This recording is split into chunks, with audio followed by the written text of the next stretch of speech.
الحمد لله رب العالمين والصلاة والسلام على سيدنا محمد وعلى آله وصحبه أجمعين اما بعد۔ بزرگوں اور دوستوں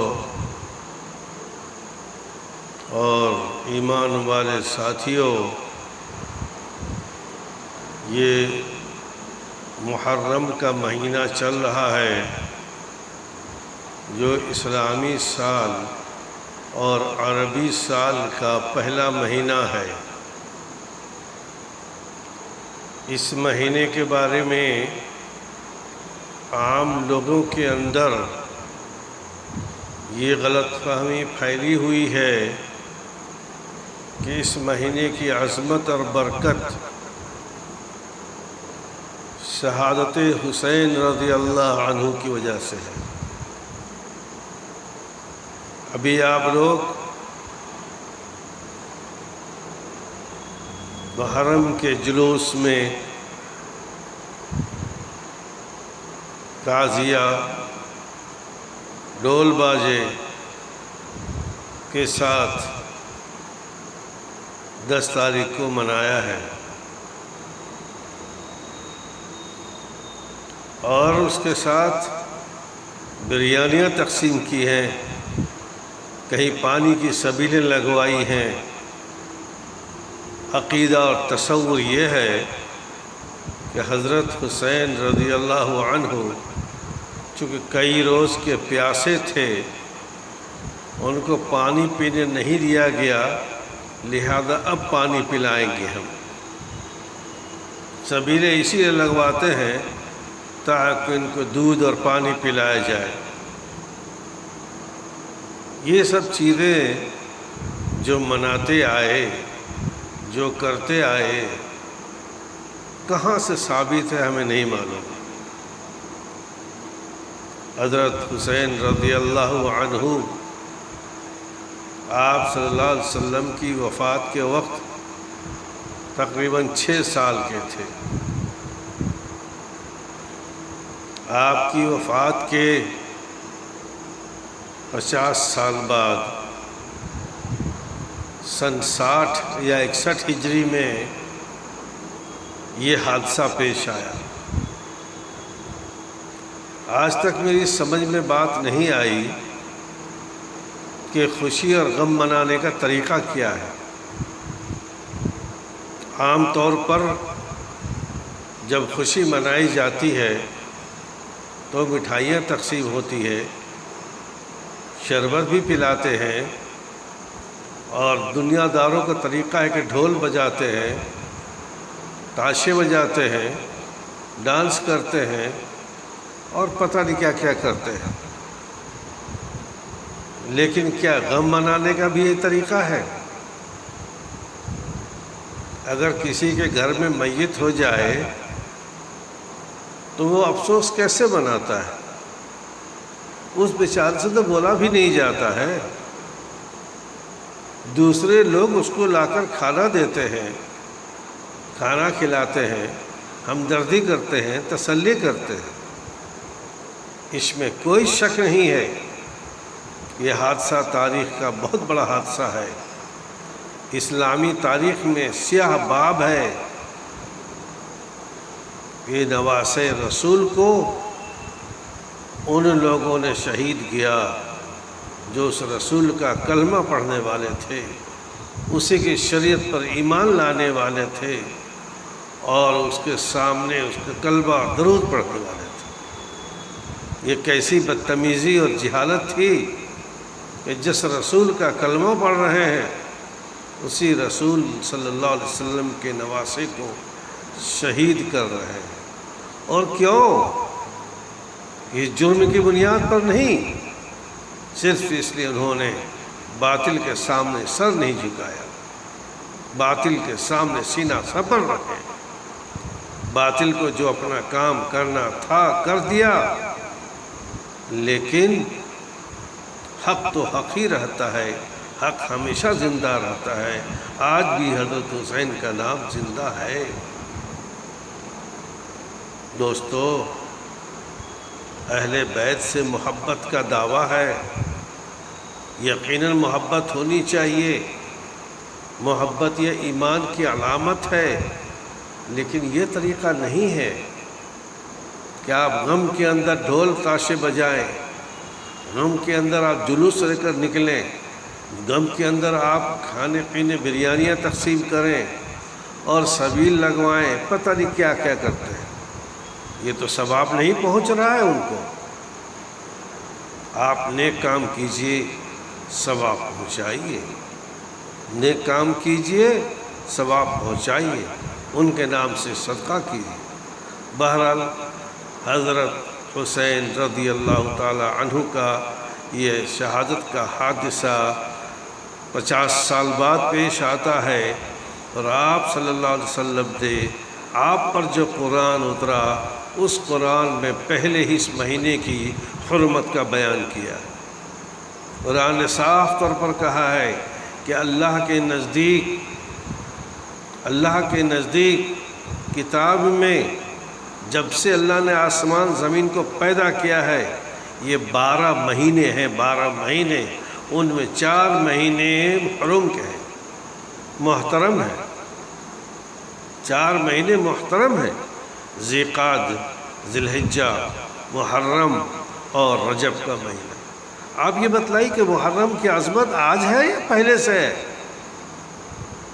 آپ صلی اللہ علیہ وسلم نے محرم کی عظمت بہت پہلے بیان فرما دی تھی سورہ توبہ کے اندر۔ اس کی حرمت، اس کی عظمت اپنی جگہ پر مسلم ہے۔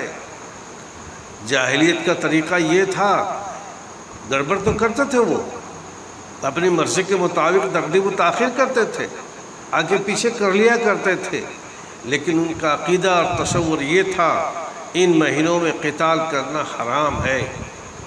اگر اپنے باپ کا قاتل بھی ان کے سامنے آ گیا تو وہ اپنے باپ کے قاتل سے قصاص نہیں لیا کرتے تھے، قتل نہیں کرتے تھے ان مہینوں کے اندر۔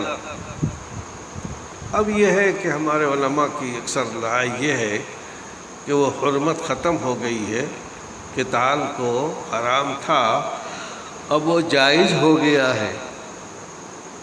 تو یہ اس مہینے کی حرمت بہت پہلے سے آ رہی تھی۔ حضرت عائشہ رضی اللہ تعالیٰ عنہ کا بیان ہے کہ جاہلیت میں مکے والے کفار مشرکین بھی روزہ رکھا کرتے تھے اس عاشوراء کے دن۔ اب وہ دن گزر چکا ہے، لیکن میں صرف اس لیے بتلا رہا ہوں کہ ہمارے دو قوم میں، ہم لوگوں میں کس قدر جہالت ہے کہ جس تاریخ کی وجہ سے، جن اسباب کی بنیاد پر کسی دن کی حرمت اور عظمت ہے ہم وہ نہیں جانتے ہیں۔ ایک بہت بعد میں ایک حادثہ پیش آیا، اس کی وجہ سے بہت سارے رسوم و رواج نافذ کر دیے ہیں۔ اس مہینے میں شادی نہیں کریں گے، کیوں نہیں کریں گے؟ ابھی کہاں سے منائیں؟ اس مہینے کے اندر خوشیاں نہیں منائیں گے، اس کے اندر سندور نہیں لگائیں گے، اور پتہ نہیں کیا کیا لوگوں میں بہت سارے خرافات اور بدعات رائج ہیں، نہیں معلوم، ہمیں وہ بھی نہیں معلوم۔ ہم تو اتنا جانتے ہیں اللہ تعالیٰ نے یا اللہ کے رسول نے جو ہمیں ہدایت دی ہے اس ہدایت پر ہمیں عمل کرنا چاہیے۔ تو میں آپ سے بتلا رہا تھا پہلی بات، اس مہینے، دیکھیں مہینہ بول رہا ہوں میں، 10 دن نہیں بول رہا ہوں، اس مہینے کی عظمت قرآن کریم میں پہلے سے ثابت ہے، لہذا یہ مہینہ پہلے سے معظم ہے، پہلے سے برکت اور ادب والا، عظمت والا مہینہ ہے۔ اس مہینے کی ابھی بھی تعظیم کرنی چاہیے۔ اللہ کے رسول صلی اللہ علیہ وسلم نے فرمایا ایک موقع پر کہ شہر اللہ المحرم، اللہ کا مہینہ یہ محرم ہے، اس میں اگر کوئی روزہ رکھتا ہے میں سمجھتا ہوں کہ یہ ایک دن کا روزہ پورے سال کا کفارہ بن جائے گا۔ عاشوراء کے دن رکھنا سنت تھا، اس کی اہمیت دوسری بنیاد پر ہے۔ کفار مکہ اور مشرکین مکہ بھی رکھا کرتے تھے روزہ، اور آپ صلی اللہ علیہ وسلم جب مدینہ منورہ تشریف لائے آپ نے یہودیوں کو روزہ رکھتے ہوئے دیکھا، پوچھا کیا بات ہے؟ یہودیوں نے کہا کہ یا رسول اللہ آج کے دن ہم کو فرعون کے مظالم سے نجات ملی تھی۔ موسیٰ علیہ السلام کو اللہ نے فرعون کو ڈبو کر نجات دی تھی، اس شکرانے کے طور پر ہم لوگ روزہ رکھتے ہیں۔ آپ نے فرمایا ہم موسیٰ علیہ السلام سے زیادہ قریب ہیں، ہم حقدار ہیں۔ آپ نے روزہ رکھنے کا حکم دیا، روزہ رکھتے تھے، بلکہ رمضان کے روزے سے پہلے عاشورہ کا روزہ فرض تھا۔ یہ دن گزر چکا ہے، لیکن میں اب اس دن کے نہیں، میں پورے مہینے کی حرمت کو بیان کر رہا ہوں۔ اگر یہ الفاظ آپ کے لیے جائیں آپ صلی اللہ علیہ وسلم کے شہر اللہ المحرم، تو عاشورہ تو پہلے 10 دن ہے، لیکن اس کے بعد بھی پورے مہینے کے اندر اگر کوئی روزہ رکھتا ہے وہ فضیلت کا حقدار ہے۔ اس وجہ سے یہ مہینہ محرم ہے، قرآن کریم کے کہنے کی وجہ سے یہ مہینہ محرم ہے، معظم ہے، بابرکت ہے، آپ صلی اللہ علیہ وسلم کے حکم کی وجہ سے آپ صلی اللہ علیہ وسلم کی تائید فرمائی ہے، یہ محرم اور معظم ہی رہے گا۔ ہاں ایک حادثہ ضرور ہوا ہے، وہ حادثہ ہے غم کا حادثہ ہے، تاریخ ہے، جو تاریخ ہے اس کو منانے کا طریقہ یہ ڈھول بازوں کے ساتھ نہیں ہے۔ اگر آپ کو اہل بیت سے محبت ہے، سیدنا حسین رضی اللہ عنہ سے محبت ہے، آپ نیک کام کیجئے، صدقہ کیجئے، اور ان کے نام سے بہت سارے نیک اعمال کر کے ان کے ثواب پہنچائیے۔ ایک مثال دوں، حضرت مولانا شیخ زکریا رحمۃ اللہ علیہ سے کسی نے پوچھا تھا، انہوں نے پوچھا تمہیں اہل بیت سے محبت ہے؟ انہوں نے کہا جی، تو محرم میں کیا کرتے ہو؟ حضرت کیا کریں؟ کچھ بھی نہیں کرتے۔ شیخ زکریا رحمۃ اللہ فرمایا کہ جب سے محرم کا چاند دکھتا ہے، پہلی تاریخ سے 10 تاریخ تک میں روزانہ ایک قرآن پڑھ کر اہل بیت سیدنا حسین رضی اللہ عنہ، ان کے ساتھ جو ساتھی شہید ہوئے، سب کے لیے ایصال ثواب کرتا ہوں۔ سبحان اللہ۔ اگر آپ کو واقعتاً محبت ہے، نیک کام کیجئے، صدقہ کیجئے، ان کے نام سے بہت سارے کچھ کام ایسے کیجئے جو ثواب ان کو ملتا رہے۔ باقی یہ بھائی محرم میں تعزیہ، ڈھول باجے عقل میں بھی آنے والی بات نہیں ہے، اور یہ بہت بعد میں یہ سب چیزیں شروع ہوئی ہیں، اس لیے ایسا کوئی جوڑ نہیں بیٹھتا ہے کہ آدمی محرم ان چیزوں سے منائے۔ اسلام ان چیزوں قائل ہی نہیں ہے، اسلام ان چیزوں قائل ہی نہیں ہے۔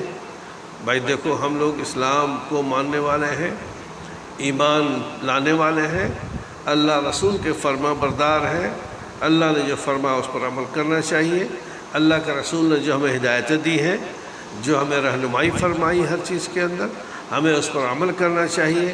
اگر اس کے خلاف کوئی چیز آتی ہے ہمیں اسے احتراز اور بہت دور اور اجتناب کرنا چاہیے۔ اللہ رب العالمین سے ہمیں توفیق دعا مانگنی چاہیے، اللہ تعالیٰ اپنے بتائے ہوئے راستے پر چلنے کی توفیق عطا فرمائے۔ وصلی اللہ علی سیدنا محمد وعلی آلہ وصحبہ اجمعین برحمتک یا ارحم الراحمین۔